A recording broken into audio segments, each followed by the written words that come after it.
ऐसी नहीं दी जिसकी वजह से लोग बैठ के कह रहे हैं कि मेरे ऊपर प्रेशर है। ऐसा प्रेशर नहीं है। पिछले 3 साल से या 2.5 साल से मैं ही कर रहा था, मैं ही परफॉर्म कर रहा था, या मैं ही वही कप्तानी कर रहा था और वही चीज़ मैं अप्लाई कर रहा था।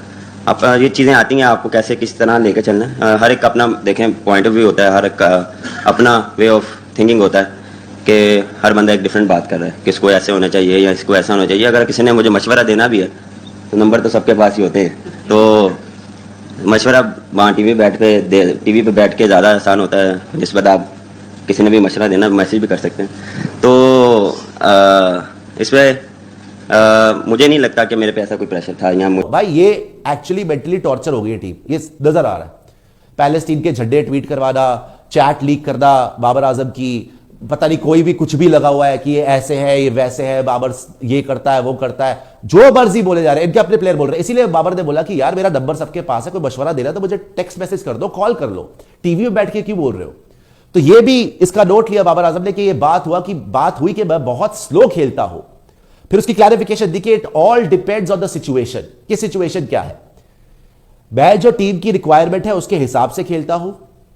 कभी आप स्लो खेलते हैं, कभी आप तेज खेलते हैं। एक इसका बाकी का पार्ट भी है, 7वें पॉइंट का बाकी का पार्ट भी है जिसमें उन्होंने बोला कि आप अकॉर्डिंग टू सिचुएशन खेलते हैं। हम फर्स्ट टाइम आ रहे हैं, हमने जल्दी अडेप्ट करने की कोशिश की है। मिडिल में आप स्ट्रगल करते हो, मुझसे एक्सपेक्टेशन थी और मुझसे वैसी परफॉर्मेंस नहीं हुई, मैं एक्सेप्ट करता हूं। आ जाइए वापस उसमें आ जाइए। तो बेसिकली बाबर आजम ने लास्ट में ये एक्सेप्ट किया कि जो मुझसे एक्सपेक्टेशन थी मेरी वैसी परफॉर्मेंस नहीं आई, और उनको सब पता है इन द सेंस के जो उन्होंने पहले बोला था मैं फोन नहीं रखता, मैं सोशल मीडिया ज्यादा नहीं, ये नहीं वो नहीं, सारी टीम बोल रही थी। भाई सब पता है उनको कि उनके बारे में क्या बात हो रही है, बिकॉज जब पैनिक मचना शुरू हो गया ना तो हालत खराब होनी शुरू हो गई। और ये बातें कैसे पता, कि सारी बात उनको पता कि लोग मेरे बारे में बोल रहे हैं मैं स्लो खेलता हूं, मैं सिर्फ 50 नहीं बनाना चाहता, जो उन्होंने सुना होगा कि लोग बोल रहे हैं भाई 50। लेकिन end of the day he has accepted the fact कि भाई जो मुझसे एक्सपेक्टेशन थी, जो एक हुआ बना हुआ था कि बाबर आजम आ रहे हैं इंडिया तो बहुत बड़े कोई रन मारने वाले हैं, वो वाली चीज यहां पर देखने को नहीं मिली बाबर आजम से। लेकिन मैं आप लोग से भी जानना चाहता हूं भाई, सबसे ज्यादा हैरानी मुझे तब हुई थी जब सिटिंग प्रेस कॉन्फ्रेंस में, जब आपका टूर्नामेंट खत्म भी नहीं हुआ, तो वहां पे 2 बार इनसे एक सवाल पूछा गया कप्तानी, और सेकंड बार तो बिल्कुल ही, जो मैंने आपको 3-4 बार बता चुका हूं, कि सीधा पूछ लिया गया कि भाई खुद छोड़ रहे हो कप्तानी या पीसीबी की वेट कर रहे हो कि वो आपको किक करके बाहर कर दे। बट आज जैसे मैंने बताया बड़े मायूस दिखे, बहुत लाचार दिखे, ऑलमोस्ट रोने पे आ गए थे। It was sad to see him like that. मतलब बिल्कुल कोई खुशी नहीं हुई उनको ऐसे देख के।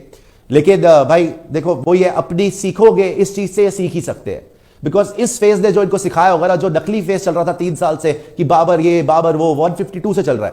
मैंने आपको बोला था T20 वर्ल्ड कप में कोई अचीवमेंट नहीं है 152 चेस करना। आज इनको रियलाइज हो रहा होगा कि इनके असली दोस्त कौन है, असली दुश्मन कौन है। और जब ये भी पता चल रहा होगा, जब भाई जब तक तो टीम तुक्के से पहुंच रही है फाइनल में, तब तक तो आपको सब चढ़ाएंगे कि बाबर यू आर ग्रेट। जब आप जमीन पे गिरोगे ना, तब पता चलता है कौन आपके साथ है, कौन आपके साथ नहीं है। और ये इस इंसान की शक्ल पे दिख रहा था, और ये बात भी वैसी कर रहे थे कि यार टीवी में बैठ के बोल रहे हो, मुझे मैसेज ही कर दो, मेरे कपड़े फाड़ रहे हो बैठ के, सब सोच रहे हो कि मेरे अगेंस्ट गैग अप कर लोगे। मतलब बोल नहीं रहे थे इस तरीके से, लेकिन नजर आ रहा था कि मुझे ये भी बोला गया कि मैं स्लो खेलता हूं, मुझे ये भी बोला गया मैं 50 के लिए खेलता हूं। सारी बातें मैं मानता हूं, मेरे से जो एक्सपेक्टेशन थी मैं एक्सेप्ट करता हूं, मुझसे वैसी पारी नहीं खेली गई, मेरी परफॉर्मेंस वैसी नहीं आई, एक्सेप्ट करता हूं। अभी भी देखिए वो कह रहे भाई होप तो कभी नहीं लूज करनी चाहिए, हालांकि होप लूज कर चुके हैं वैसे तो लग रहा था, बट एक आदमी पे इनकी होप्स टिकी हुई है, उसका नाम है फखर जमान। तो फखर जमान को भाई पहले क्यों नहीं खिला रहे थे? अगर आज की प्रेस कॉन्फ्रेंस में आके फखर जमान सीधा बोल रहे हो कि एक ही आदमी कर सकता है, तो पहले क्यों नहीं खिला रहे थे? ये सवाल है। और मैं आप लोग से भी पूछना चाहता हूं भाई, आप लोग जो हमारे साथ सारे जुड़े हुए हैं, कि क्या लगता है आज बाबर आजम की जो प्रेस कॉन्फ्रेंस हुई है, how do you read it?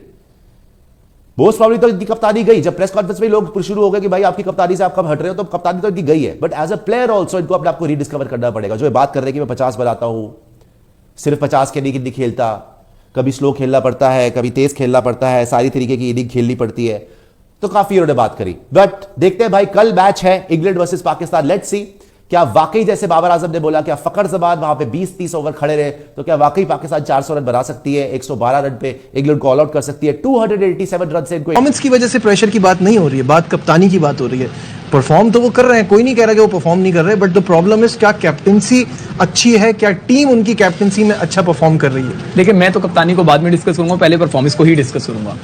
बड़ी अच्छी बात है, हमारे कप्तान 3 साल का जिक्र कर रहे हैं। इन 3 साल के 3 मेगा इवेंट्स का भी जिक्र कर लेते हैं। 2 एशिया कप, 1 वर्ल्ड कप और ये चौथा वर्ल्ड कप चल रहा है। आप मुझे इन 4 इवेंट में बाबर आजम की 3 परफॉर्मेंसेज मैच विनिंग गिनवा दें। आप मुझे एज अ परफॉर्मर मुझे गिनवा दें। बायलैटरल सीरीज की तो बात ना करें ना, जब आप मेगा इवेंट पे बैठे हैं, मेगा इवेंट में आपकी टीम डिक्लाइन की तरफ जा रही है, तो उसमें आप तो वो थे जो हमारी टीम का मेन पिलर हैं, जिसपे पूरी टीम खड़ी होती है। कप्तानी के जो गलत फैसले मैं उसको डिस्कस ही नहीं कर रहा इस टाइम। मैं सिर्फ बात करना चाह रहा हूं इनकी अपनी परफॉर्मेंस की, इंडिविजुअल परफॉर्मेंस की। मुझे 3 मैचेस आप 4 मेगा इवेंट्स में गिनवा दें तो मैं कहूंगा कि ठीक है, मैं गलत हूं, वो सही कह रहे हैं। कामरान इससे एग्री करेंगे इस बात से? देखिए, कप्तानी उस वक्त ही अच्छी होती है जब आप टीम अच्छी डेवलप करते हैं। एग्जैक्टली। तो आपने जो टीम को टाइम दिया, जो 3 साल दिए हैं ना, वो मेरे ख्याल से डायरेक्शन थोड़ी गलत थी, वो सही नहीं थी इस वर्ल्ड कप को देखते हुए, जिसकी वजह से कप्तानी पे क्रिटिसाइज हो रहा। मैंने 1 साल पहले कहा था कि छोड़ दे तो ज़्यादा अच्छी बात है, लेकिन अब टाइम नहीं है, अब इससे बेस्ट प्लेयर आपके पास है नहीं है। तो मेरे ख्याल से अब इसी को जाना चाहिए। अगर अब चेंज करेंगे तो मजीद नुकसान होगा। लेकिन जो मैं बात अजहर ने हमेशा से पाकिस्तान ना यही होता है कि अब जैसे सरफराज को हटाया 19 के बाद, ठीक है, जो भी हुआ गलतियां हुई होंगी, हर कप्तान आएगा कुछ ना कुछ गलतियां जरूर करेगा। लेकिन ये है कि बाबर को इस टीम को बेहतर तरीके से लेके चल सकता था जितना इसको टाइम मिला।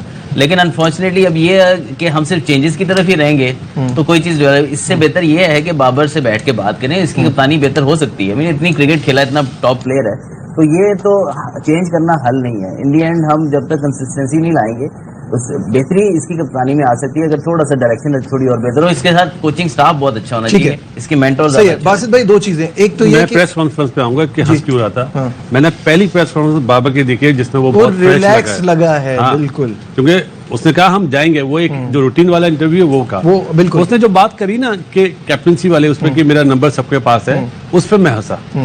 मतलब अच्छा इंसान वो होता है जो ऐसी बात बोले जो आपको सामने समझ में आए। टेलीफोन में तो पता नहीं क्या क्या बातें होती हैं, हर चीज। और दूसरी बात है, आप किसी का फोन उठाएं या ना उठाएं, ये भी होता है। एक फॉर्मर प्लेयर अगर टच तो करनी पड़ेगी ना। देखो, वो लोग खेल रहे हैं ग्राउंड में ना जी, हम खेल रहे हैं बंद इधर छोटे कमरे में।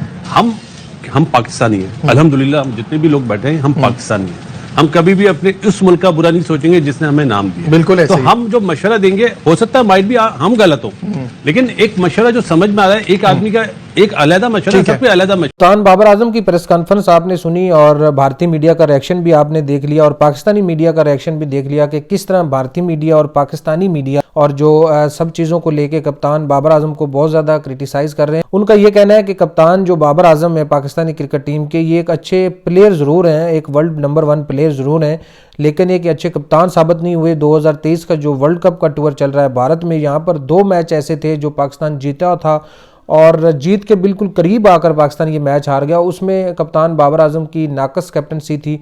एक मैच जो अफगानिस्तान के ख़िलाफ़ हमने खेला और वो हम हार गए, और दूसरा जो मैच था वो साउथ अफ्रीका के ख़िलाफ़ मैच था जहां पर कप्तान बाबर आजम ने जो है वो अच्छी कैप्टनसी नहीं की। अगर इनकी कैप्टनसी अच्छी होती तो जो 2 मैच हैं ये पाकिस्तान आराम से जीत जाता और आज पाकिस्तान को इन मसाइल का सामना ना करना पड़ता जिस तरह आज पाकिस्तान रन रेट के इशू की वजह से जो वर्ल्ड कप 2023 का सेमीफाइनल के लिए क्वालिफाई नहीं कर सका। 2019 में भी पाकिस्तान के साथ यही हुआ था, पाकिस्तान रन रेट की बुनियाद पर जो है वो पीछे रह गया और न्यूजीलैंड जो है रन रेट की बुनियाद पर सेमीफाइनल में पहुँच गई जहां पर उन्होंने इंडिया को हराया था। अभी इंडिया न्यूजीलैंड का सेमीफाइनल होगा, देखते हैं कौन इसमें जीता है। क्या इंडिया 2019 की याद ताज़ा करता है या भारत जो है वो न्यूजीलैंड से अपना 2019 का बदला लेता है। तो मिलते हैं इंशाल्लाह नेक्स्ट वीडियो में। स्पोर्ट्स से रिलेटेड अगर वीडियो देखना चाहते हैं तो हमारे चैनल को सब्सक्राइब कर लें, वीडियो को लाइक शेयर ज़रूर करें ताकि मुस्तकबिल में भी आपको स्पोर्ट्स से रिलेटेड वीडियो इस चैनल पर और जॉब से रिलेटेड वीडियो इस चैनल पर देखने के लिए मिलती है।